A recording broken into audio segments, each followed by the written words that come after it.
And now, Pujya Atman Sri Swami Jyotirmayananda commences tonight's Satsang with a Sanskrit peace chant.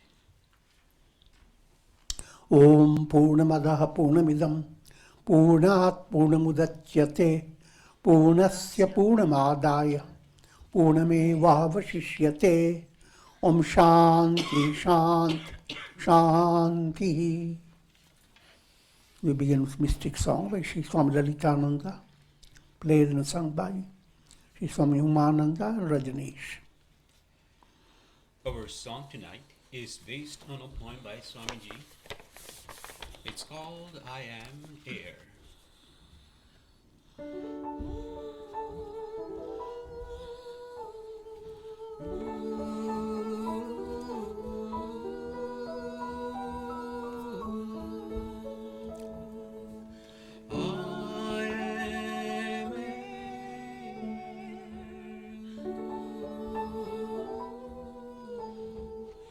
In the ocean waves, I play without any care. I age in snowy hair, rejoicing in youth at a spring fair.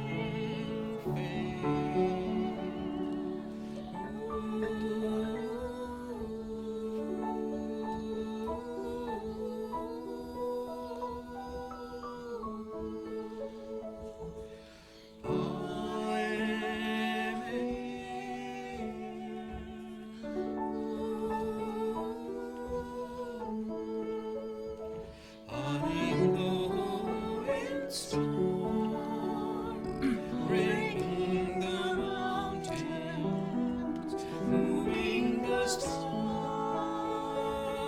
I am the all-powerful wind, giving rise and joy.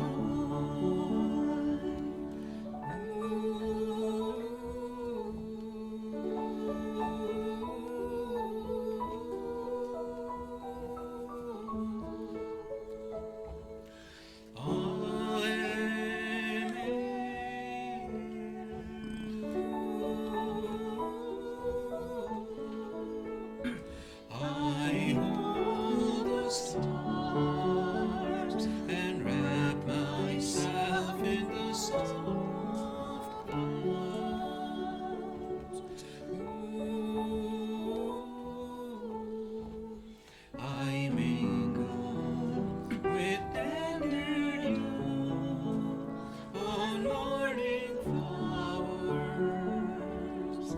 giving wings to the flying white swans.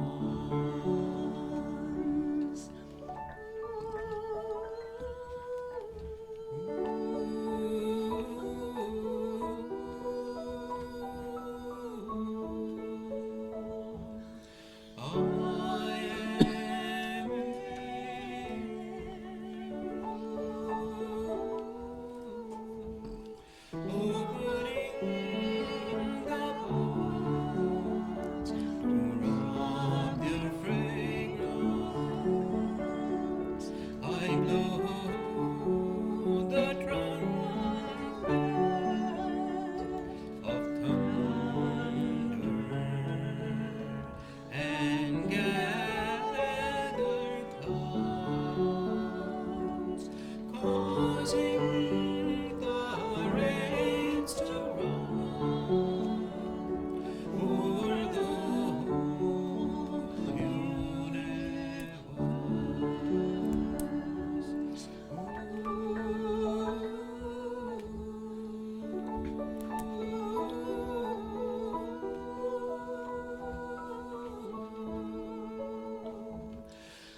We are recording from the ashram of our revered Guru, Pujyatman Sri Swami Jyotirmayananda in Miami, Florida. Today is December the 26th, 2018, Wednesday evening, and tonight Swamiji will be lecturing on the Yoga Vasistha. This is series 2018, class number 100. And now Pujyatman Sri Swami Jyotirmayananda. Om Brahmanandam Paramasukadam Kevalam Jnanamurtim Dvandvatitam Gagana Sadrisham Tattvamasyaadi Lakshyam Ekam Nityam Vimalamachalam Sarvadhi Sakshi Bhutam Bhavatitam Trigunaraitam Sadgurum Tam Namami. Om. Adorations to Sadguru, who is Brahman, the giver of supreme bliss, embodiment of pure consciousness, one without a second, vast as the ether, infinite, eternal, beyond the three gunas and their modifications, the supreme preceptor. Yoga Vasistha in Sthiti Prakarana, section 4.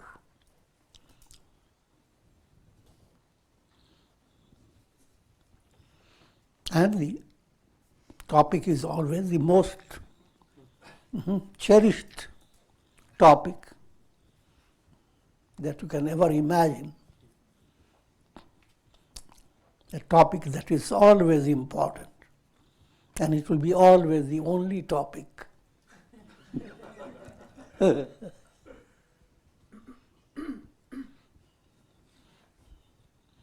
that's I am.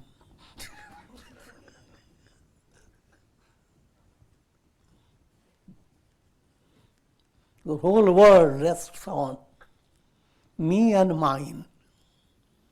And me and mine are emanating from I am.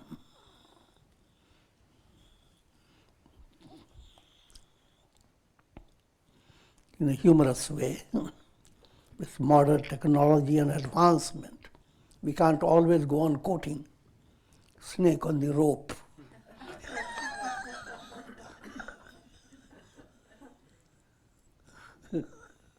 But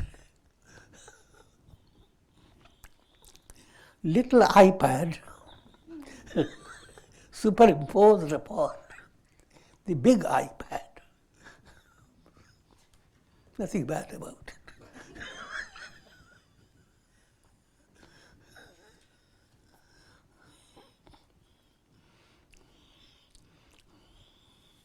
Everyone has a little iPad.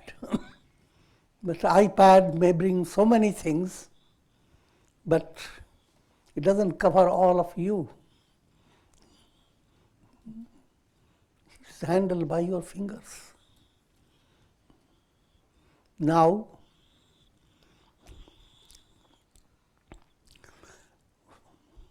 what I'm leading you to understand, that all human experiences of all the vast knowledge, history, geography,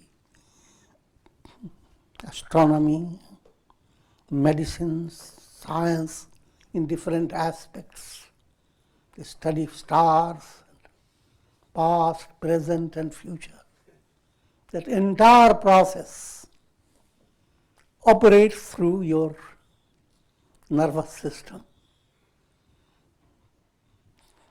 in a not very good looking house, a skull, brain and nervous system. That has created all the drama.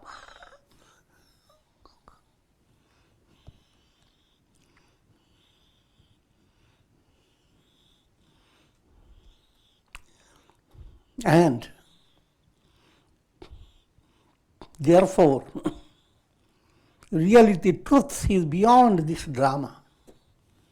That truth is your instinctive concept about yourself. I am. But then I am, what is that I am? Instead of going after me, mine, and many other things, can't your mind go after the I am? Catch him first. Catch the I, got everything. What's that knowing which? All you know. Upanishads brought out a simple statement.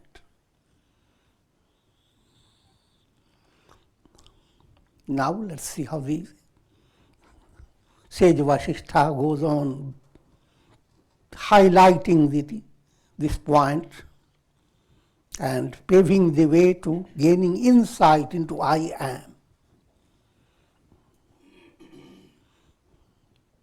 And also you have to understand in the very beginning that in this process, two stages of knowledge. One is intellectual knowledge, but that intellectual knowledge is totally different from the intellectual knowledge needed for your studies, academic studies, and relating to the world in different aspects. Here this intellectual knowledge is called paroksha jnana. Intellect has to be very sensitive, and its sensitivity has to be promoted by vivek, your constant progressive understanding of what is real, vairagya, dispassion, not being going after the entanglements that you cannot handle.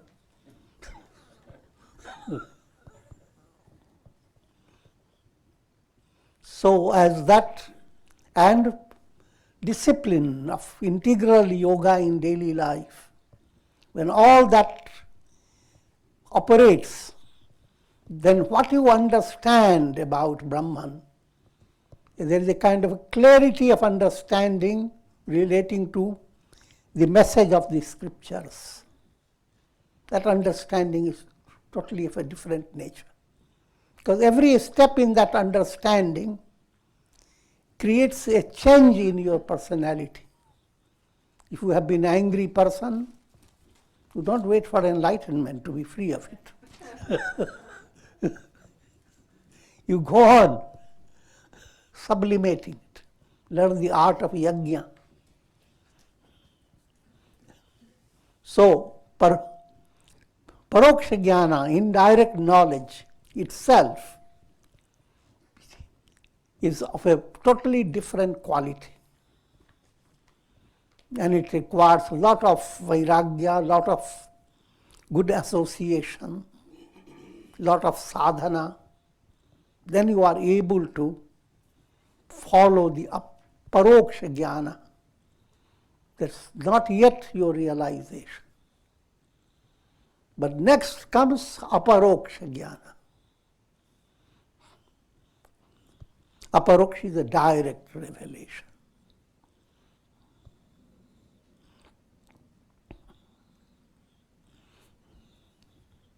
Again, reminding you of the two terminologies. Bhava pratyaya, pratyaya bhava. All knowledge that you have is based on the thought waves of your mind.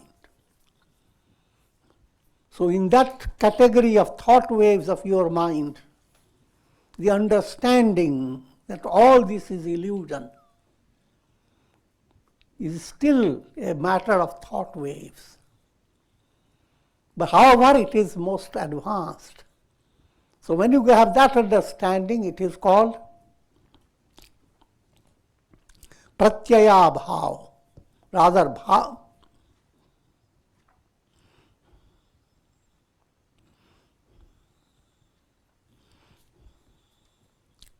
It's called bhava pratyaya. Bhava pratyaya means you have turned to an understanding that is confined to the projections of the chitta. but you have come to the highest level, bhava pratyaya. But when you have come to that, the entire pratyaya movement, projection movement, begins to fade away. So it is called pratyaya bhava. Bhava pratyaya, pratyaya bhava. Existence of pratyaya, that's what all experiences are within that. And pratyaya itself, the mind itself dissolves. So there is no projections. If you are trapped by a cinema show, two ways you can be untrapped. One way, to realize it is a show. So don't show your tears. There's no need to. And second, the projection completely moves away.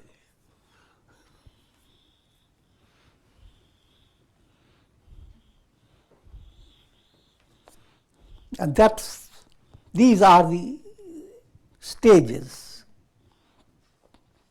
From first indirect and then direct. Put it in a more simpler way to understand. Cloud has been obstructing the light of the sun. The light was not only obstructing but refracting it. First stage,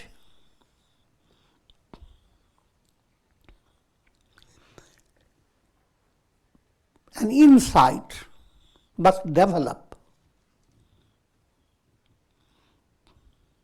that behind all refracted lights created by the cloud, there is illusion. Nothing is real.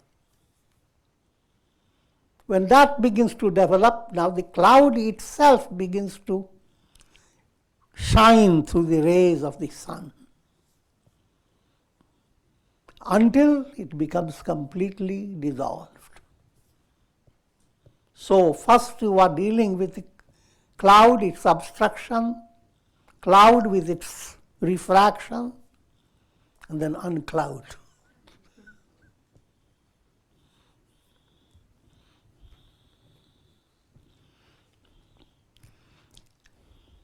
It is the mind that dies. It is the mind that is born.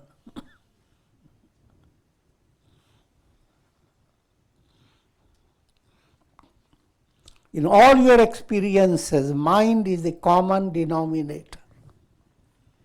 Take mind away, how can there be the experience? You say to yourself,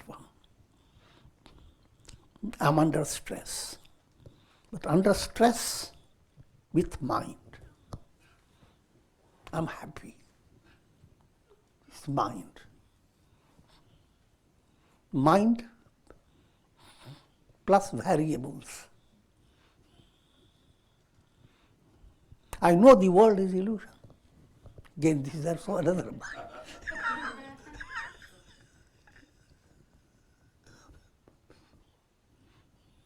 But from practical point of view, it is a positive movement.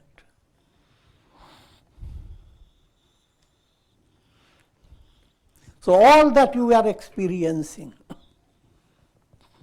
I was small baby, the pocket size, the addition. All the history about it. When you were born, you never saw that you were born. It's the biggest lie.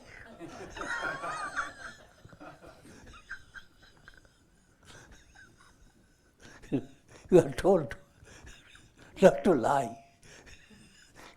Speak the truth. But in every dealing, you have to show your birth date.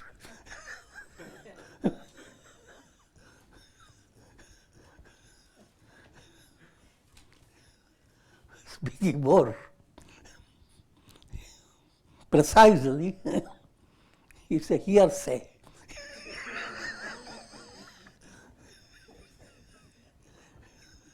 You didn't say it. Somebody has told you.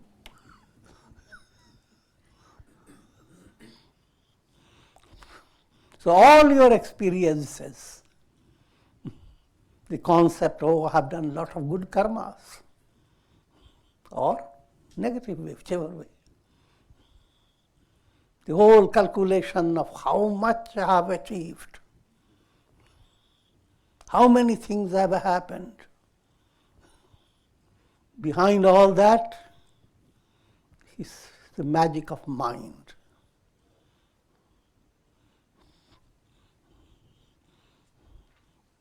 Suppose your iPad was to develop a kind of a spiritual quality, and suddenly start talking to you.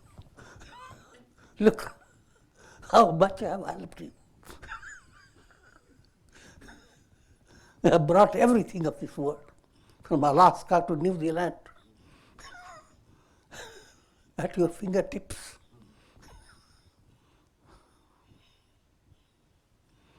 So that's the way the mind is.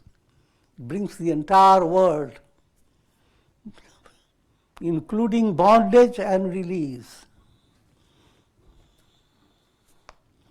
It is the mind that enters into bondage by sustaining the erroneous concept of the world as real.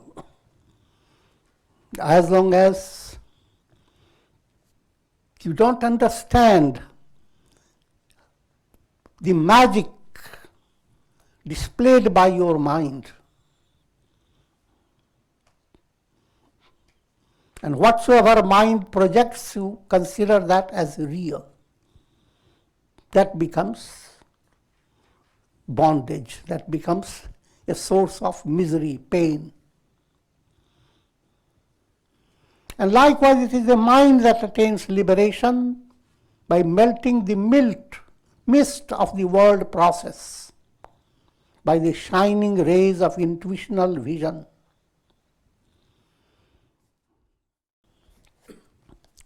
Just as fragrance abides in and emanates from flowers, in the same way, the world abides in and arises out of the mind. Just as oil is hidden in sesame seeds, qualities of an object hidden in an object, and effects are hidden in the cause. In the same way, the world is hidden in the mind. Just as rays abide in the sun, heat in fire, coolness in ice, vacuity in space, motion in wind, so too this world abides in the mind. Helping to understand by so many similes.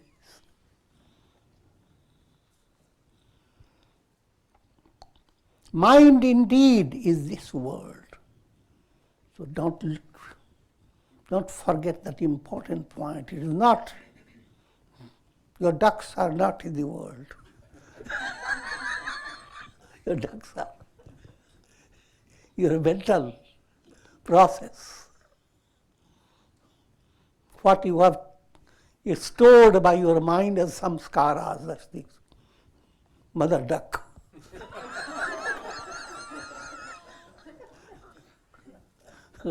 What you have created as vasanas, those are the egg ducks, eggs.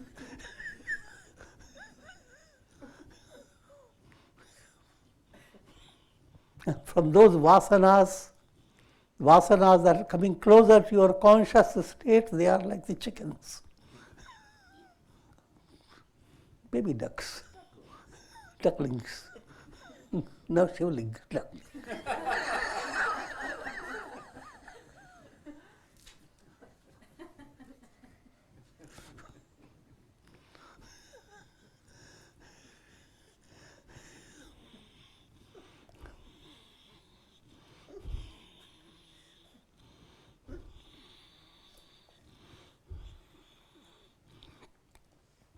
So therefore, focus must be directed towards how to put these ducks together, how to bring about a profound movement within your mind, asatoma sadgamaya, from unreal to real. Allow the mind not to enjoy illusions, not to enjoy building castles in the air. Just build up a little house, that's better.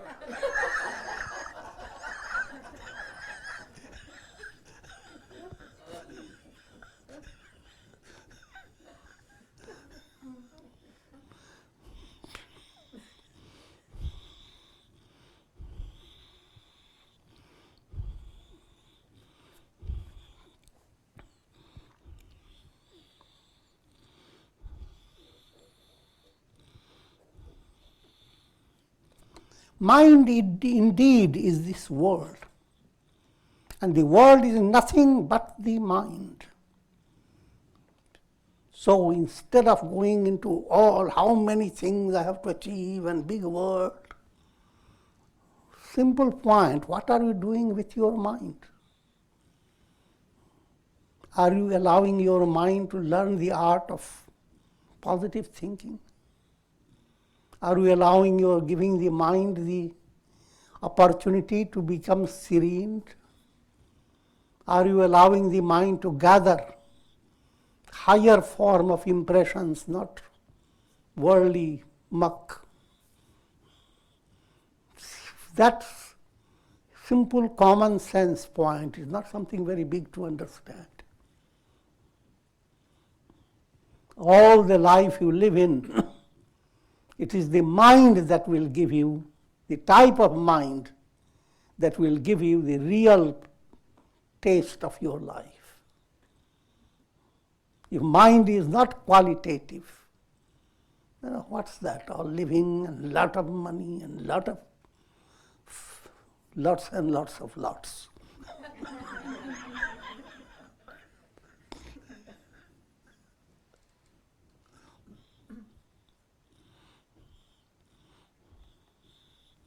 I'll put it in another way. While you are living in your life, the real fulfillment in your life comes when you begin to understand the art of turning the mind to the truth, the art of controlling the mind, making the mind positive. And of course, positive mind means Godward mind. And Godward mind means mind fades away. The best time you have where mind is not active. Figure that out. Normally, in sleep, that's the best time people have, the masses. But coming to a little more progressive state, even while you are doing various chores, can be extremely busy, but your mind has been organized well. You can enjoy serenity even in the midst of all. Rather, performing your duties well, living your life in a dynamic way, that's the secret behind possessing serenity of mind. The more you have the quality of being the sky, greater you have the ability to handle chaos created by clouds.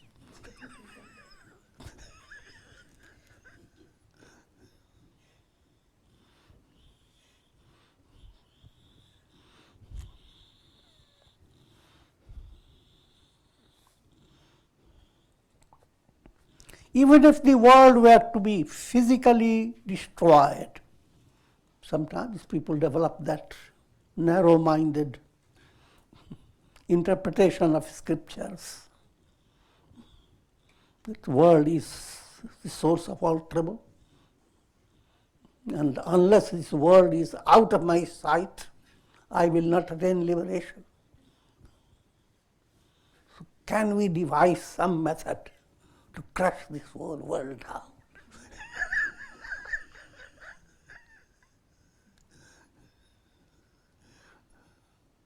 You follow that argument. That way the world will never be destroyed. Your world is in your mind.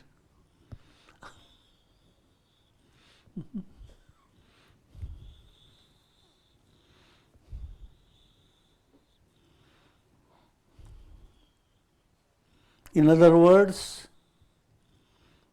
destroying ignorance is totally different process than destroying objects that come in your way as obstacles.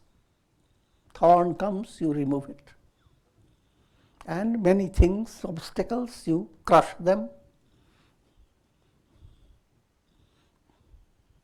But here the obstacle is in the form of misunderstanding, in the form of darkness. The physical illustration is darkness versus light. During the night you are harassed by shadows and dark forces.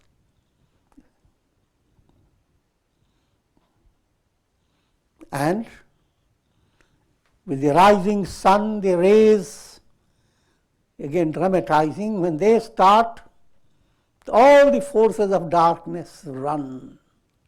They are not running anywhere.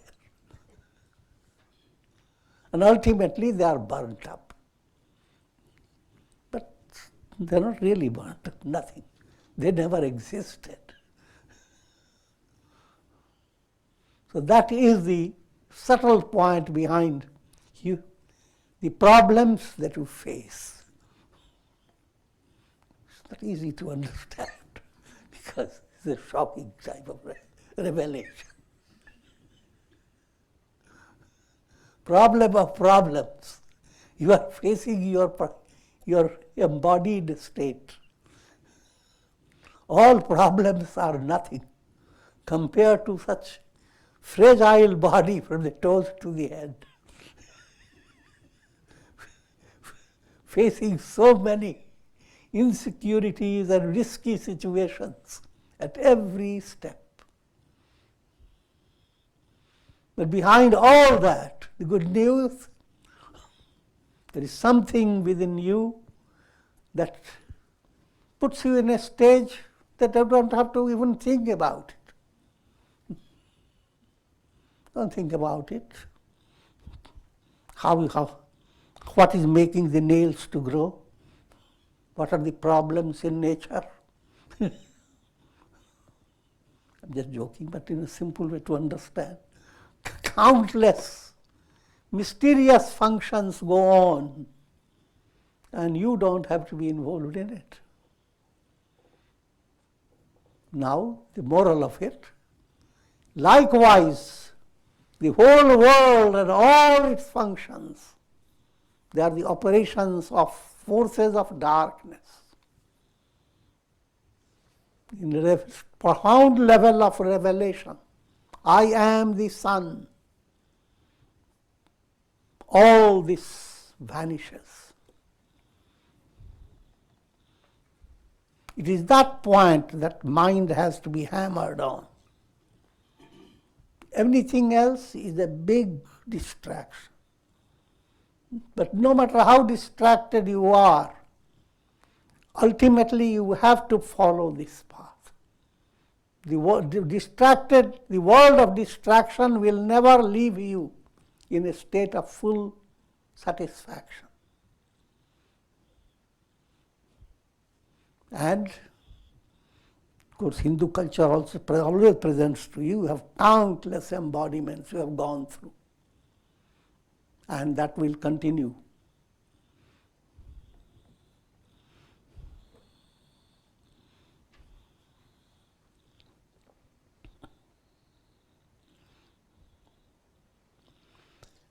Sri Rama asked, O sage, you are the knower of the secrets of dharma. Dharma is ethical value of life. You are the knower of the supreme reality. Please explain to me, how is it possible for this vast universe to exist within the mind? This is perfectly normal, but it's like a kind of childlike curiosity, because it's not easy to understand, though it is so simple and yet so difficult. You are told the world is illusion. Anything you see and perceive is not real. Now you become very troubled. How is it? But simple point, your senses are the one that is bringing you a sense of reality. Your senses are the source of your authentic experience, pramana. But are you senseless? Don't you understand? Your senses are not perfect. So everyone is satisfied with the way the senses are. So, millions of human beings, they experience the world in a particular way, as a human being. That world is as illusory as the world being experienced by other creatures. Same world. The camel has such magic in the saliva movement. Even thorns become like nice salad.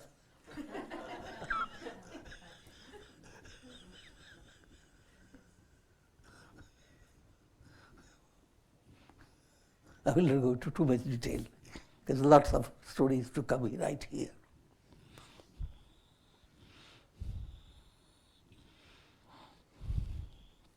Sri Vasistha said, O Rama, listen to the story of Shukracharya, the son of sage Bhrigu.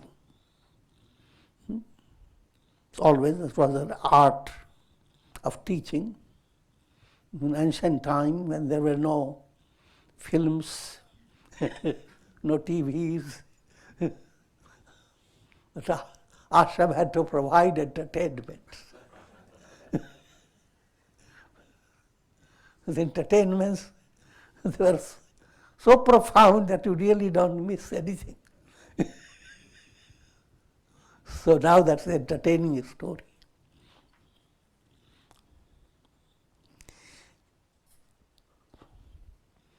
Sage Bhrigu, he has emanated from the creator Brahma. It's a storyline. And he had a son called Shukra.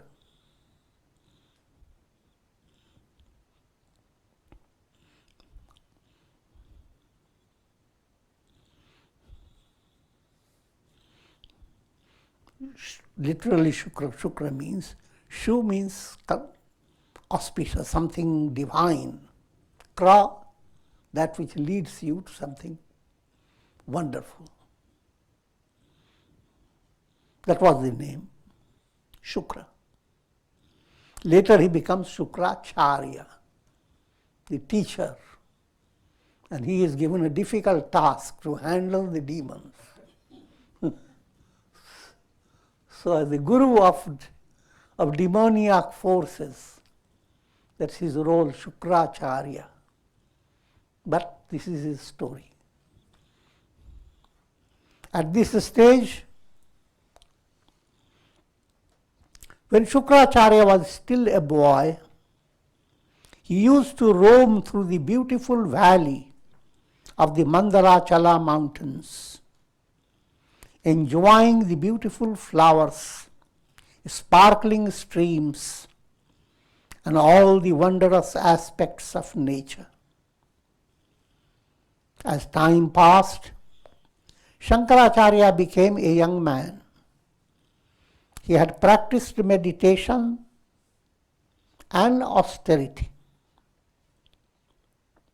Shukracharya. But he had not yet freed his mind of raga, subtle attachments. His state was like that of a pendulum, swinging between the world of desires and the goal of desirelessness. In other words, he was immature in his spiritual movement. His father was on the highest level. Once while his father was absorbed in nirvikalpa samadhi, that lasted for a long time, Shukracharya was occupying himself by watching the beautiful sights of nature. When he witnessed an apsara flying through the sky,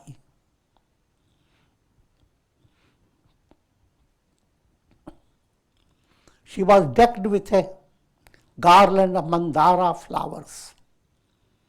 Her garments were swaying in the gentle breeze. In a storyline, it makes it literally, he sees an apsara flying. The stories have their own freedom, you see.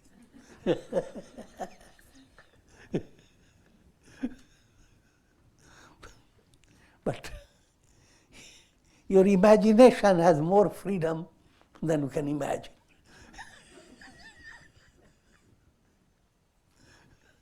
So, suddenly Shukracharya's mind switches in the beauty of nature, and some little bird flying in a nice way.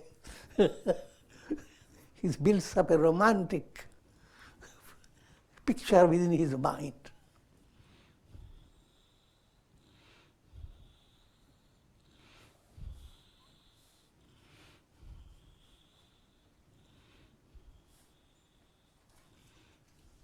And in his visualization, he falls in love with the apsara. Apsara has fallen in love with him. More she than he.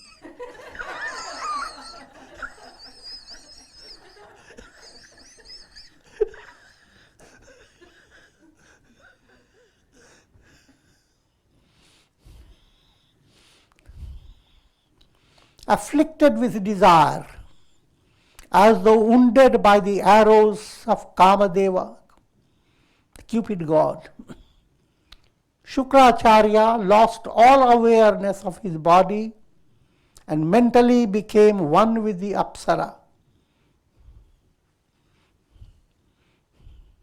All this happens when his eyes are closed. With his eyes closed, he mentally began to travel along with the apsara to Indraloka. Now the entire movement is just within his own mind. Where he saw the gods of the heaven decked with celestial ornaments. All that he had studied in the scriptures, he sees them.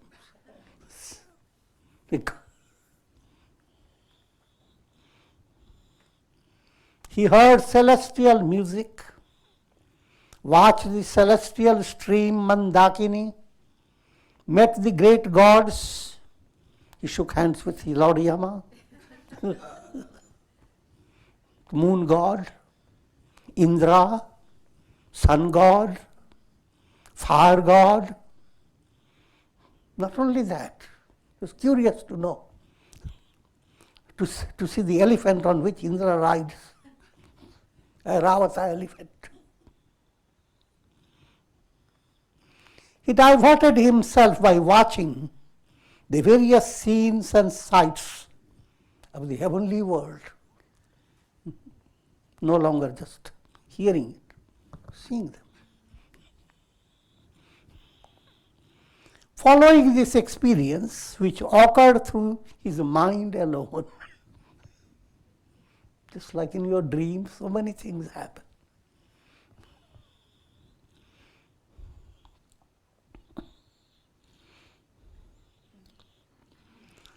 Shukracharya then perceived himself to go to the royal court of Indra.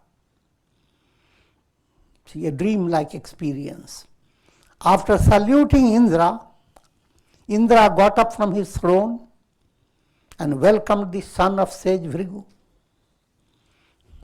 Upon Indra's request, Shukracharya stayed in the company of Indra for a short time and then went to see the groups of apsaras. That was his real purpose.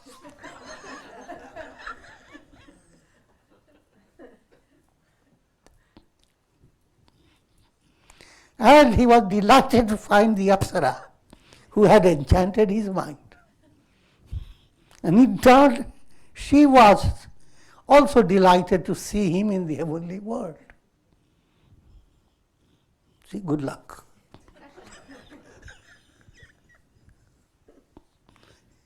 Sentiments of love swept over their bodily frames, and they became deeply infatuated by each other.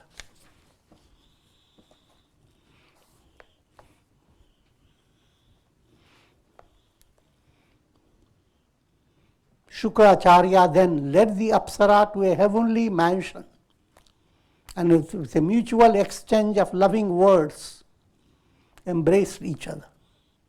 From that time on, both reveled in the pleasures of heaven, honeymoon life, wandered by the banks of the Mandakini, sported in the midst of celestial groves, and passed their time in a state of intoxication.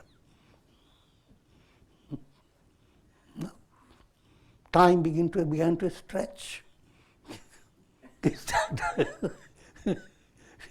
Time is created by your own mental illusion.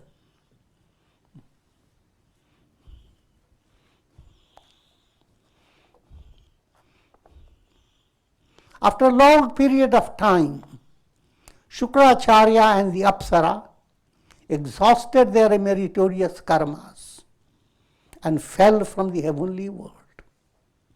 This again is Shukracharya's own evaluation of how things are happening. Because nobody else is there, it is his own mind.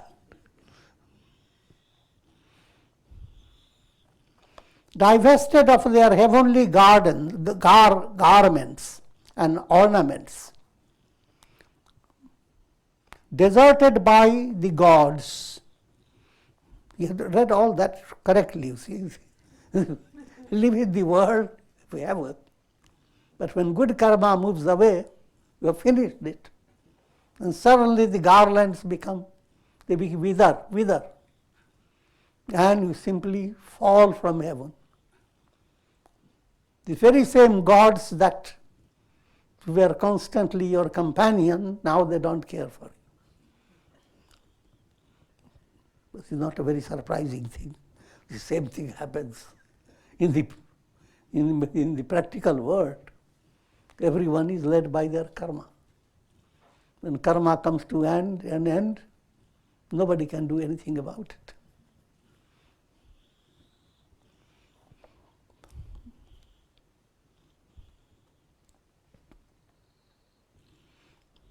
Divested of their heavenly garments and ornaments, deserted by the gods, deprived of their celestial chariot and other possessions, they fell earthwards, even like wounded warriors. All these allegorical, but this is the description of soul in this practical world. Led by good karma, you enjoy a lot of prosperity. But how long will you enjoy will depend upon how much you are bonded with that karma.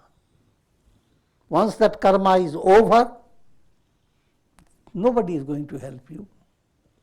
They all help you only in accordance with your karma. You are therefore this sole responsible for what you are and what you are going to be. And that responsibility will be resolved profoundly if you were to go after who am I.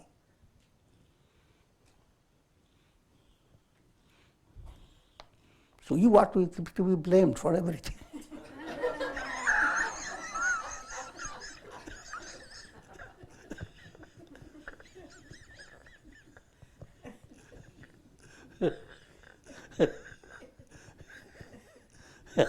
and all that gets resolved when you hear the utterance, Tattvamasi. Thou art that. You are not the body, mind, you are that.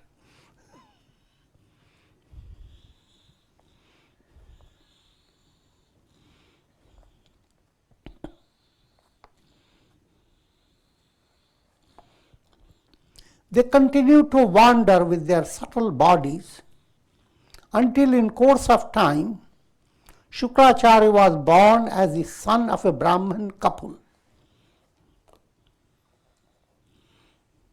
Then, led by the impressions of past spiritual disciplines, he practiced intense austerity for a long time in a dense forest.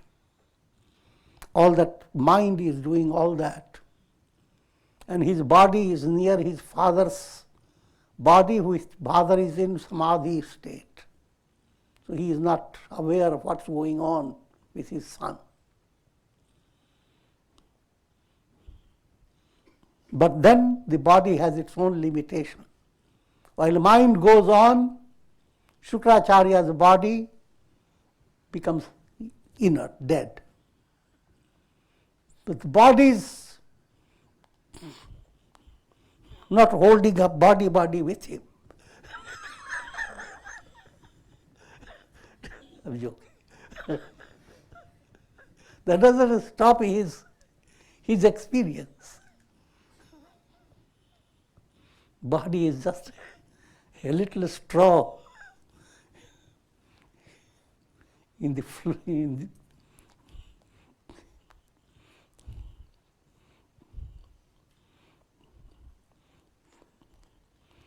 The idea, I am the body, I'm trying to explain that, bring that to you. That is like idea of a reflected sun. I am the pot. Reflected sun itself is not a reality. And holding on to the pot is ridiculous.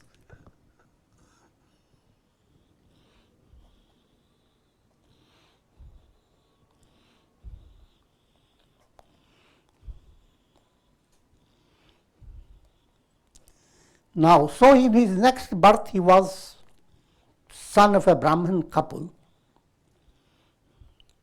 and he continued with his austerity. That was also the impressions in his mind. Yet backed up by his past karmic involvement, he again met the Apsara, who was also in her next embodiment. And they begot a male child. Shukracharya became so attached to his son that he soon forgot all about his practice of meditation and other spiritual disciplines. No longer Apsara is the problem.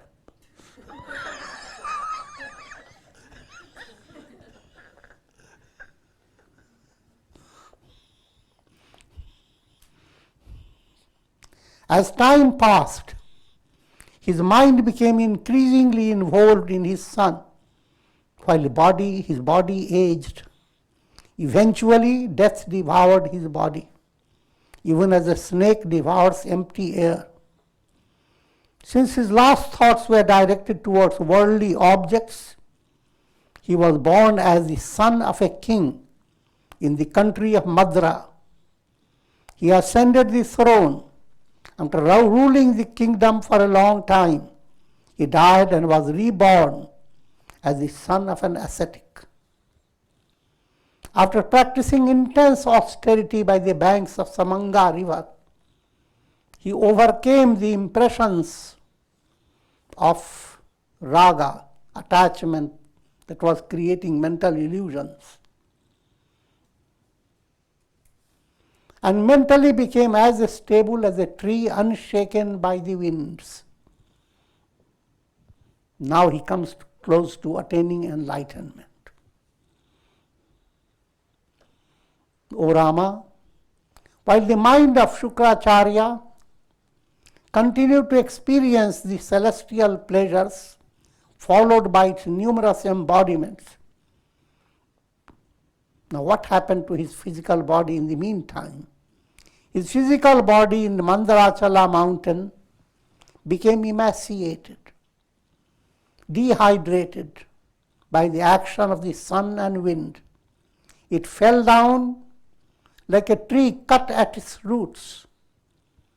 It was only because of the spiritual power of sage Bhrigu that animals of the forest had given up their natural instinct of destroying the body.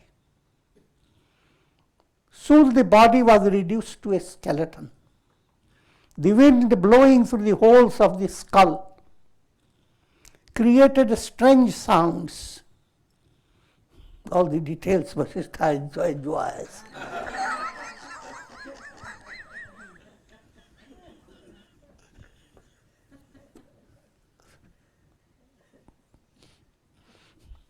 The grinning teeth seemed to ridicule the vanity of worldly pleasures. All the wonderful things we have eaten.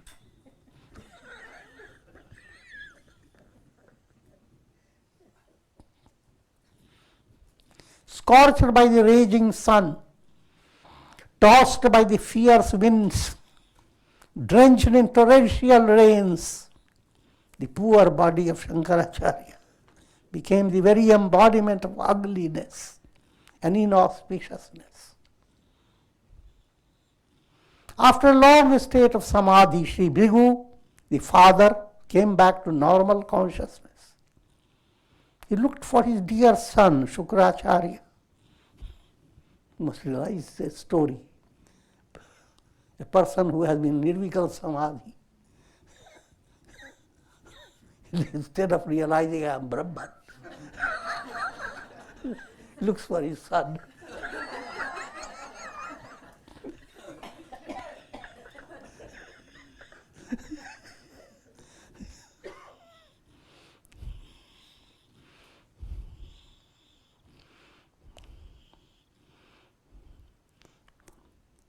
Finding Shukracharya absent, he wandered through the ashram forests until he found the dead body.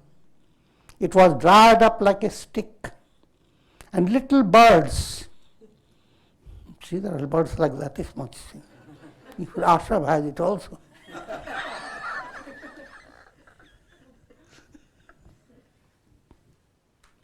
Had nestled in the crevices of the skeleton.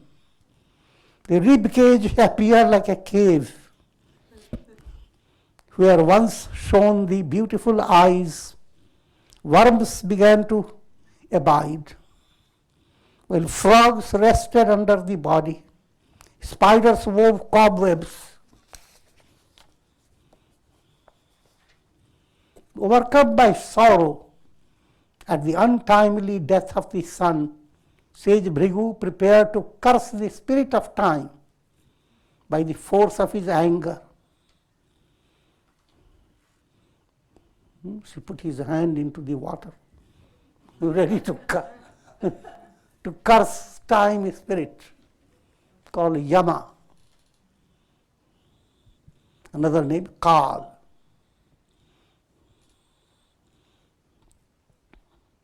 Seeing this, Kala, the time spirit, appeared before him in human embodiment, in human personality, in a divine personality. The spirit of time was endowed with a strange mystic beauty.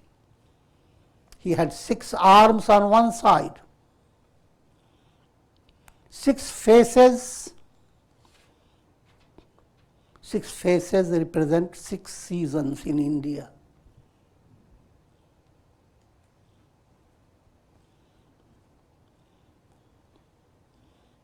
And he had 12 arms. See, 6 arms, one side, 6 on the other, 12 months. And he held celestial weapons. Fires emanated from the trident that he held, and all directions were illumined by his presence.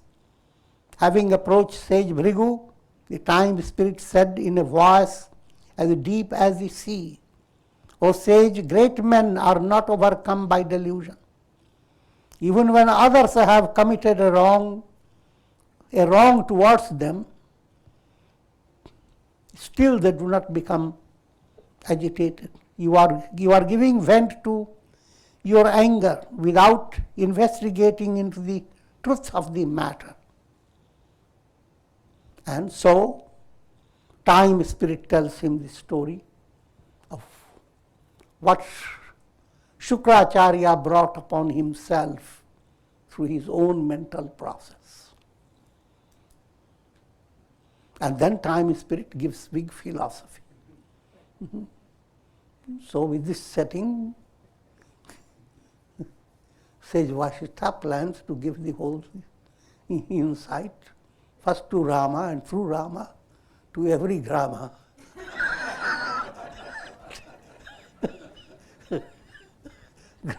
Grama refers to village.